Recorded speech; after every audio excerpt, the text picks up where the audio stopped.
ചില മുസ്ലിം പണ്ഡിതന്മാർ എഴുതിയ ചില ലേഖനങ്ങൾ വായിക്കാൻ സാധിച്ചു. അമേരിക്കൻ സൈന്യത്തിൽ ഇപ്പോൾ 22,000-ഓളം മുസ്ലിം പട്ടാളക്കാരുണ്ട്. ഈ അടുത്ത കാലത്ത് ഇവിടെ വന്ന പത്രപ്രവർത്തകരെ പറ്റിയൊക്കെ നിങ്ങൾ വായിച്ചില്ലേ? ലോകത്തൊരു പൊതു കണക്കുണ്ട്.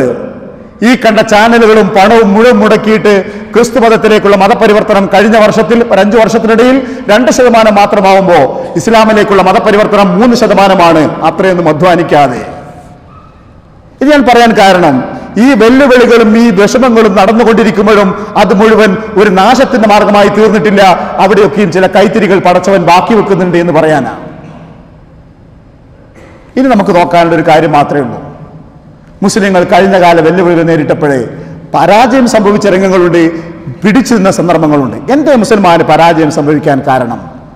വെല്ലുവിളികൾ ഉണ്ടാവാൻ കാരണം എന്തേ? ഒന്ന് സ്പർശിക്കാതിരുന്നാൽ വിഷയത്തോട് നീതിയാവില്ലല്ലോ. എനിക്ക് 2 വാക്കുകളെ പറയാനുള്ളൂ.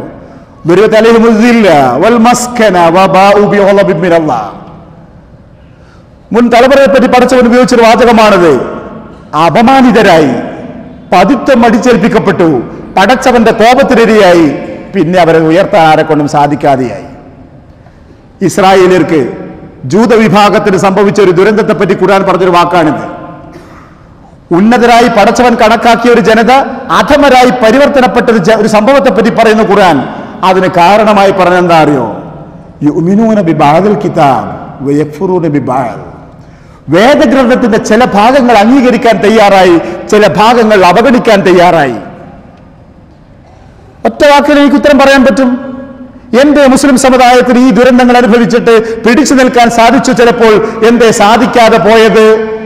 ഈ വെല്ലുവിളികളിൽ കാലിടറി വീണത് എന്തുകൊണ്ടാണ്? അതിന്റെ മറുപടി അവർക്ക് നൽകിയ വേദഗ്രന്ഥമായ വിശുദ്ധ ഖുർആൻ. ആ വിശുദ്ധ ഖുർആന്റെ ചില ഭാഗങ്ങൾ അംഗീകരിക്കാൻ സന്നദ്ധരാണ്, ചില ഭാഗങ്ങൾ അംഗീകരിക്കാൻ സന്നദ്ധരല്ല എന്ന ഒരവസ്ഥ സമുദായത്തിൽ സംജാതമാകുമ്പോൾ വെല്ലുവിളികളെ മുന്നിൽ പിടിച്ചു നിൽക്കാൻ മുസൽമാന് സാധിക്കാതെ വരും. അപ്പൊ നിങ്ങൾ ചോദിക്കും, എന്താ നിങ്ങൾ ഈ പറയുന്നത്? ഏത് മുസ്ലിമാണ് ഖുർആന്റെ ചില ഭാഗം അംഗീകരിക്കാത്തത്? ശരിയാ, ഖുർആൻ മുഴുവൻ അംഗീകരിക്കുന്നു എന്നാണ് മുസ്ലിങ്ങൾ പൊതുവെ പറയാറ്. അൽഹംദുലില്ലാഹ് ഖൈർ. പക്ഷെ തങ്ങളുടെ ജീവിതവുമായി ബന്ധപ്പെട്ട ഓരോ കൽപ്പനകളും ഓരോ വിഷയങ്ങളും കടന്നു വരുന്ന സമയത്ത് ആ കൽപ്പനകളെ മാറ്റിമറിക്കാനോ അവഗണിക്കാനോ മുസൽമാൻ ഒരു മടിയുമില്ല. നിങ്ങൾ ആലോചിച്ച് നോക്കൂ, പലിശ നിഷിദ്ധമാണെന്ന് പഠിച്ചവരാണ് നമ്മളൊക്കെ. അതികണിശമായ യുദ്ധപ്രഖ്യാപനം പടച്ചവൻ നടത്തിയ ഒരൊറ്റ കുറ്റമേ ഉള്ളൂ, പലിശയാണ്. ആ പലിശക്കെതിരായി നിൽക്കേണ്ട മുസൽമാന്റെ മനോഭാവം എന്താണെന്ന് അറിയാമോ? നമ്മിൽ പലരുടെയും മനോഭാവം ഇപ്പോൾ നിലനിൽക്കുന്ന പലിശകളെ ന്യായീകരിക്കാൻ മതത്തിൽ എവിടെയെങ്കിലും പഴുതുകളുണ്ടോ എന്ന് തെരയുന്നിടത്താണ് നമ്മൾ വന്ന് നിൽക്കുന്നത്. ആലോചിച്ച് നോക്കൂ, പലിശയോടുള്ള മുസൽമാന്റെ മനോഭാവം സ്ഥിരമാണ്. അത് വെറുക്കപ്പെട്ടതാണ്, അകറ്റപ്പെടേണ്ടതാണ്, ഇല്ലായ്മ ചെയ്യപ്പെടേണ്ടതാണെന്നാണ് മുസൽമാന്റെ ഭാവം. പാഠം അതാണ്. പക്ഷെ നമ്മളെ മനസ്സെവിടെ നിൽക്കുന്ന അറിയോ? അല്ല, പണ്ടത്തെ പലിശ അല്ല, പണ്ടത്തെ സിനയല്ല, പണ്ടത്തെ കളവല്ല. തുടങ്ങിക്കോ ബാക്കിയൊക്കെ പോയ പോക്കുണ്ട് നിങ്ങൾ. അള്ളാഹുവിന്റെ കിതാബിന്റെ ചില ഭാഗങ്ങൾ അംഗീകരിക്കാൻ തയ്യാറാ, ചില ഭാഗങ്ങൾ ജീവിതസ്പർശിയായി വരുന്ന ഭാഗങ്ങൾ അംഗീകരിക്കാൻ തയ്യാറല്ല. ഞാൻ പറഞ്ഞ വാക്കുകളും ഉദാഹരണങ്ങളും വിദൂരമാകരുത് നിങ്ങൾക്ക്. വിവാഹമോചനം ഇസ്ലാമിൽ അംഗീകരിക്കപ്പെട്ടൊരു സത്യമാണ്.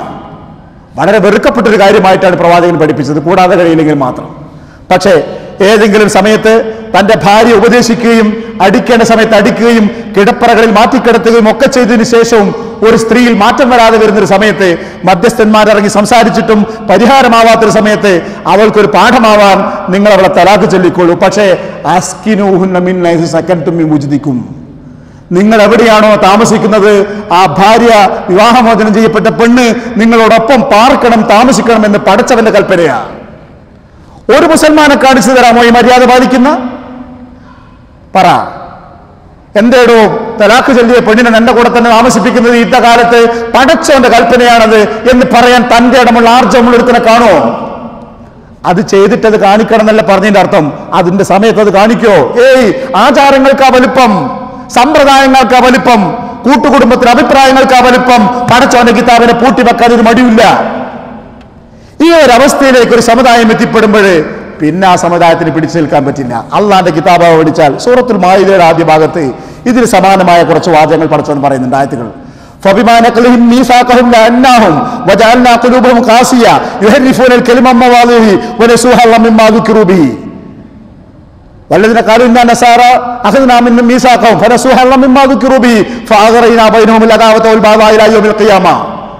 ആയത്തൊന്നായിട്ട് അർത്ഥം പറയണമെന്നാണ് എൻ്റെ നീതി. പക്ഷേ സമയം ഭയപ്പെട്ടുകൊണ്ട് ഞാൻ ഓടുകയാണ്. എന്താ പറഞ്ഞതിന് ചുരുക്കം, ഞാൻ അവരോട് പറഞ്ഞ വാഗ്ദാനങ്ങൾ അവർ ലംഘിച്ചു. പടച്ചവൻ നൽകിയ വാഗ്ദാനങ്ങൾ ലംഘിച്ചു. പടച്ചവൻ പറഞ്ഞിരിക്കുന്ന അധ്യാപനങ്ങൾ അവഗണിച്ചു. ഗ്രന്ഥത്തെ അവഗണിച്ചു. അള്ളാഹുവിനോട് നൽകിയ ഉറപ്പുകൾ ലംഘിച്ചപ്പോ ആർക്കും പിടിച്ചു നിൽക്കാൻ പറ്റാത്തതും നശിപ്പിക്കപ്പെട്ടു, ശാപത്തിനിരയായി. ഒറ്റ വാക്കേ എനിക്ക് പറയാനുള്ളൂ. എന്താണെന്നറിയോ? മുസൽമാന്റെ ഈ കഴിഞ്ഞ 1427 വർഷത്തെ ഉയർച്ചയുടെയും താഴ്ചയുടെയും ഒരു ഗ്രാഫ് വരയ്ക്കുക. ഒരു ഗ്രാഫ്. ലോകത്ത് എവിടെയൊക്കെ ഉയർന്നു, എവിടെയൊക്കെ വിഷമം വന്നു. ആ ഗ്രാഫിനോടൊപ്പം നിങ്ങൾക്ക് മറ്റൊരു ഗ്രാഫ് വരക്കാൻ സാധിക്കും. മുസൽമാന്റെ വിശ്വാസത്തിന്റെ, ജീവിത നിഷ്ഠയുടെ ഒരു ഗ്രാഫ് വരക്കാൻ പറ്റും. ഖുർആനോട്, പ്രവാചക ചര്യയോട് കൂറ് കാണിച്ചുകൊണ്ട് ഒരു ഇസ്ലാമിക ബോധത്തോടു കൂടി ജീവിക്കുന്ന സമയത്ത് മുസൽമാൻ അന്തസ്സോട്, യശസ്സോടുകൂടി പിടിച്ചു നിന്നിട്ടുണ്ട്. അവിടെ വീഴ്ച വരുമ്പോ മുസൽമാൻ തലകുത്തി വീണിട്ടുണ്ട്. ഇതാണ് ഇസ്ലാമിക ചരിത്രത്തിന്റെ ആകത്തുക. മുസൽമാന്റെ വെല്ലുവിളികളുടെ പരിഹാര മാർഗം ഇതോടുകൂടി മനസ്സിലാവും. എവിടെയാ മുസൽമാന് നാശം സംഭവിച്ചത്? എവിടെയാ മുസൽമാൻ ഉയർച്ച സംഭവിച്ചത്? അത് പരിശോധിച്ചാൽ അത് മുസൽമാന്റെ വിശ്വാസവുമായും അവന്റെ ജീവിത നിഷ്ഠയുമായി ബന്ധപ്പെട്ട് നിൽക്കുന്നു എന്ന് കാണാൻ പറ്റും. അതിങ്ങനെ പറഞ്ഞാൽ മതിയാവില്ല.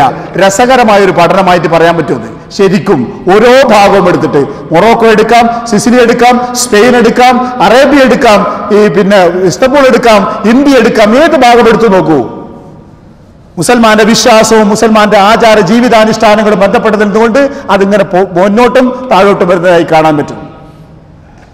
പിന്നെ ഒരു കാര്യം, മുസൽമാന്റെ ഉള്ളിൽ അനൈക്യമാണ്.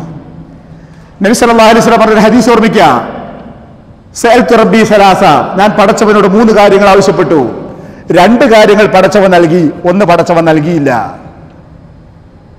ഞാൻ എൻ്റെ റബ്ബിനോട് ആവശ്യപ്പെട്ടു, എൻ്റെ ജനതയെ മുഴുവൻ ഒരു പട്ടിണി കൊണ്ട് നീ നശിപ്പിക്കരുത്. അള്ളാഹു പറഞ്ഞു, അങ്ങനെ ആവട്ടെ.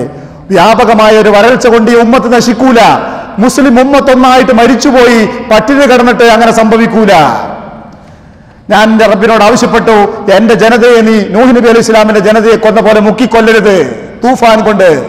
അള്ളാഹു പറഞ്ഞു, അങ്ങനെയാവട്ടെ. എൻ്റെ ജനത എന്ത് തെറ്റ് ചെയ്താലും ഞാൻ അവരെ ഒന്നായി നശിപ്പിക്കില്ല, മുക്കിക്കൊല്ലില്ല. ഞാൻ അള്ളാഹുവിനോട് ആവശ്യപ്പെട്ടു, എൻ്റെ ജനതക്കുള്ളിൽ പരസ്പര സ്പർദ്ധകൾ ഉണ്ടാവാതിരിക്കണമെന്ന് ഞാൻ ആവശ്യപ്പെട്ടു. പക്ഷേ പടച്ചവൻ ആ വാക്ക് തന്നില്ല. എന്റെ സമുദായത്തിലെ അംഗങ്ങൾ തമ്മിൽ അനൈക്യവും ഛിദ്രതയും പിന്നെ സ്പർദ്ധയും ഉണ്ടാവുക, ദൂരങ്ങൾ ഉണ്ടാവുക, അകൽച്ചകളും പിണക്കങ്ങളും ഉണ്ടാവുക, തമ്മിൽ തെറ്റുക, അനൈക്യമുണ്ടാവുക, എന്നിട്ട് തമ്മിലടിച്ച് നശിക്കുക, അതുണ്ടാവാതിരിക്കണമെന്ന് ഞാൻ റബ്ബിനോട് ആവശ്യപ്പെട്ടു. പടച്ചവൻ ആ വാക്ക് എനിക്ക് തന്നില്ല. എന്തിനാണ് നബി സല്ലല്ലാഹു അലൈഹി വസല്ലം ഈ കാര്യം പറഞ്ഞത്? ഈ സമൂഹത്തിന്റെ എക്കാലത്തെയും വെല്ലുവിളികൾക്ക് മുമ്പിൽ പതറിപ്പോവാനുള്ള ഒരു കാരണം എന്താണെന്ന് ചോദിച്ചാൽ അത് മുസൽമാന്റെ നാശത്തിന്റെ കാരണം എന്താണെന്നറിയോ? പരസ്പരം കാണിക്കുന്ന വിശ്വാസത്തിന്റെ, മതത്തിന്റെ, മറ്റേതെങ്കിലും വിഷയത്തിലുള്ള രാഷ്ട്രീയപരമായ കാരണങ്ങളാൽ കാണിക്കുന്ന അകൽച്ചകളാവും. അതുകൊണ്ട് അവസാനത്തേക്ക് പോവാണ് ഞാൻ. വിഷയം അങ്ങനെ ഓടിച്ചു പോകാനല്ല ഇത്ര സമയം കൊണ്ട് എനിക്ക് സാധിക്കുള്ളൂ. എന്താ പറയാനുള്ളതെന്നറിയോ? നമ്മെ സംബന്ധിച്ചിടത്തോളം ഈ വെല്ലുവിളികൾ ഏതാണെന്ന് ചോദിച്ചാൽ, അനുഭവിക്കുന്ന വെല്ലുവിളികൾ, ഇന്ന് വർത്തമാനകാലത്ത് അനുഭവിക്കുന്ന വെല്ലുവിളികൾ എന്താണെന്ന് ചോദിച്ചാൽ, കേരളത്തെ ഞാൻ സ്പർശിച്ചിട്ടില്ല, ഇന്ത്യയിലൂടെ ഞാൻ ഒന്ന് ഓടിയിട്ടേ ഉള്ളൂ. എല്ലാം കൂടി എനിക്ക് ആറ്റിക്കുറുക്കി പറയാൻ പറ്റും. ആ വെല്ലുവിളികൾ ഇത്ര മാത്രമേ. അതെന്താണ്? ജൂദായിസം, സിയോണിസം മുസ്ലിങ്ങൾക്ക് നേരെ ഉണ്ടാക്കുന്ന വെല്ലുവിളി, മുശ്രിക്കുകൾ ഉയർത്തുന്ന വെല്ലുവിളി, പിന്നെ ക്രൈസ്തവയും അതിന്റെ മിഷനറി പ്രവർത്തകന്മാരും ഉണ്ടാക്കുന്ന വെല്ലുവിളി. നിങ്ങളറിയോ പുതിയതായിട്ട് എത്ര ചാനലുകളാണ് അറബി ഭാഷയിൽ എന്നറിയാമോ? ക്രൈസ്തവത മാത്രം പറയാൻ മുഴുവൻ ലക്ഷ്യം വെക്കുന്ന മുസ്ലിങ്ങൾക്ക് നേരെയാണ്. മുസ്ലിങ്ങൾക്ക് നേരെ മാത്രം പുതിയ പുതിയ ചാനലുകൾ ദിനേന വന്നുകൊണ്ടിരിക്കുക.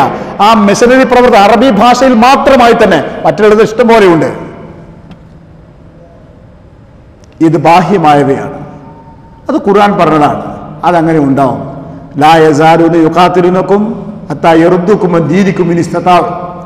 നിങ്ങളെ ഈ ദീനിൽ നിന്നും അടക്കിക്കൊണ്ടുവരാൻ സാധിച്ചെങ്കിൽ അത് സാധിക്കുന്നത് വരെ അവർ ഈ ഏറ്റുമുട്ടൽ തുറന്നുകൊണ്ടേയിരിക്കും. നിരന്തരമായി നിലനിൽക്കുന്നതാണ് ആ ശത്രുത, ആ വെല്ലുവിളി എന്ന് ഖുർആൻ പറഞ്ഞതാ. അത് അങ്ങനെ തന്നെ നിലനിൽക്കുന്നു. ഞാൻ ആ ഭാഗത്തെ കൂടുതൽ വിശദീകരിക്കുന്നില്ല. ഈ ലോകത്ത് കാണുന്ന ഈ കൂട്ടുകെട്ടുകളൊക്കെ ഇല്ലേ, ഇതൊക്കെ ആ കൂട്ടുകെട്ടുകളൊക്കെ അതാണ്. കമ്മ്യൂണിസം യോജിക്കും, ചാർത്താരികളുമായി യോജിക്കും, ക്രിസ്ത്യാനിറ്റിയുമായി യോജിക്കും, ഈ ഹൈന്ദവതയുമായി ഒക്കെ യോജിക്കും. മുസൽമാനെ നശിപ്പിക്കുന്ന കാര്യം വരുമ്പോൾ ഇവരൊക്കെ പരസ്പരം യോജിക്കും. അത് വെറും ഒരു ആരോപണം മാത്രമല്ല, സത്യവസ്തുതയാണത്. നിങ്ങൾക്ക് എന്നെക്കാളേറെ അറിയാം. പക്ഷെ ഞാൻ എൻ്റെ അവിടുന്ന് വേഗം പോകുന്നത് ചോദിച്ചാൽ എനിക്കൊരു ഭാഗത്തേക്ക് നിങ്ങളെ ശ്രദ്ധ കൊണ്ടുവരാനാണ്. ഇതിനേക്കാൾ പ്രമാദമായ, പ്രധാനപ്പെട്ട, ഗൗരവതരമായ മുസ്ലിങ്ങൾ നേരിടുന്ന വെല്ലുവിളി എന്താണെന്ന് ചോദിച്ചാൽ എനിക്കൊരു ഉത്തരമേ എപ്പോഴും പറയാനുള്ളൂ. അത് മുസൽമാന്റെ വിവരക്കേടാണെന്നാണ് ഞാൻ പറയാം.